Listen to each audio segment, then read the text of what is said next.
Imagine this. You wake up, you go to log on to work, and everything's gone. Your entire world just deleted.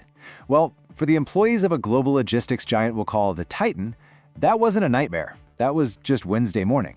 So today, we're going to dive deep into the autopsy of a Fortune 500 company to see how a few lines of code and a really simple trick turned an absolute empire into a ghost town practically overnight. Okay, get this. At 4:12 p.m. on a Tuesday, the Titan is on top of the world. Their stock is at an all-time high. They've got millions of units moving through warehouses in 40 different countries. And then, less than 17 hours later, they couldn't even get into their own offices. The electronic doors were locked. The entire global operation had just stopped. Now, nobody heard a gunshot. Nobody saw some masked thief. This was a silent, digital execution. And here's the truly terrifying part. The weak spot wasn't in their billion-dollar security software. No, the vulnerability? It was a flaw in human nature. So to really understand how this whole thing fell apart, we've got to rewind the clock. Because the attack didn't start in some high-tech lab or a shadowy server farm. No, it all started at a local Starbucks. A senior executive, we'll just call him Mark, is grabbing his morning coffee. And right there on the counter, he spots this plain black USB drive. But it's the little handwritten label that's the real key, Q4 salary revisions. Now that wasn't a mistake, that was bait. And it was carefully crafted to trigger one of our most powerful instincts, curiosity. What the attackers were doing here is a technique called social engineering. And look, it's not really about hacking computers. It's about hacking people. You exploit things like trust, curiosity, or even someone's good intentions to get them to do the dirty work for you. It is psychological manipulation, pure and simple. And that's exactly the mindset the attackers were counting on. Mark's a good guy, right? He doesn't see a trap. He sees a lost item and a chance to help somebody out. His desire to do the right thing was the very weapon they used against him. They didn't have to break in. They just needed Mark to politely walk the virus right past security for them. So, Mark gets to his desk, he plugs in the drive, and nothing. No weird pop-ups, no virus warnings, nothing. Everything on his screen looked completely normal. But in the background, a reverse shell had just opened up. In that single, quiet moment, the hackers were inside the fortress, and Mark had just handed them the keys. You know, most people think these cyber attacks are like a fast smash-and-grab job. But the real pros, they're patient.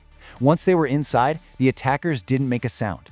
For the next 21 days, they just lived inside the Titan's network like a ghost in the machine, completely undetected. And their patience was so methodical. Look at this timeline. Day 1, you've got the initial breach from Mark's laptop. By day 7, they use what's called lateral movement to jump into the main server room.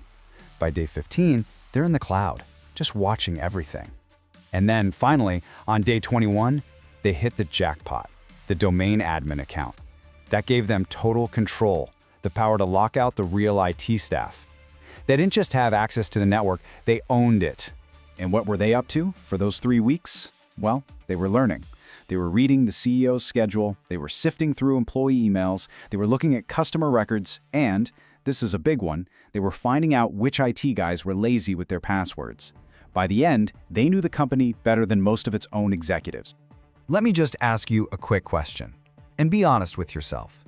If someone was silently watching your computer screen right now, what's the one thing you would be most scared or maybe most ashamed for them to see? Because that's the level of access these attackers had to everyone at the Titan.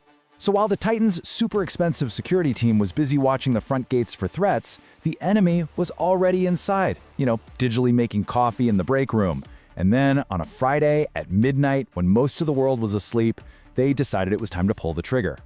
Their plan was just brutally brilliant. Before they locked a single file, they did something truly devastating. You see it there in step 1. They went after the off-site backups first. A company can usually recover from ransomware if they have good backups. But these guys, they destroyed the lifeboats before they sank the ship. They wiped the secondary servers in London and Singapore clean. And only then did they trigger the ransomware. And the result? 50,000 computers in a matter of seconds. This wave of encryption just tore across their entire global network. It was like a digital fire burning through a library. Every document, every blueprint, every single customer record, all of it was turned into complete, unreadable gibberish. By 3 in the morning, The kill switch had been flipped. When the company's IT director finally managed to log in, this was the simple, chilling message waiting for him on his screen. This wasn't a negotiation. It was a death certificate. The company was gone. An attack this sophisticated, this complete, I mean, you'd have to assume it was a state-sponsored group, right? A Russian spy agency or some elite unit from the Chinese military. The FBI certainly thought so, but the truth was way more shocking. 3 months later, the FBI makes an arrest, and the masterminds who orchestrated the total destruction of a Fortune 500 company were 3 teenagers from a suburb in England. Yeah, they weren't even old enough to drive. And this, right here, this really gets to the core lesson of this whole nightmare. The Titans spent $100 million a year on security software. The attackers, they used a $15 USB stick they probably bought on Amazon and some free open-source software. The company built these high-tech walls, but nobody was checking who was just walking right through the front gate. And here is the ultimate cost. This is the number that really matters. The company went bankrupt. 80,000 people lost their jobs, all because one guy was curious about a USB drive he found in a coffee shop.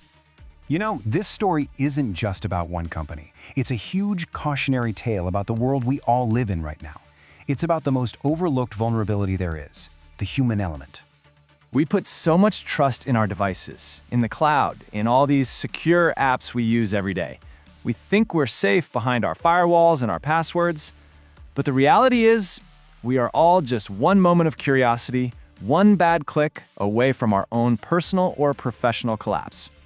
So, I gotta ask you directly, after hearing this whole story, are you actually gonna take 5 minutes to change your passwords tonight? Are you gonna think twice before clicking on some weird link, or are you just gonna wait and hope your screen doesn't turn red too? The final lesson here is pretty simple.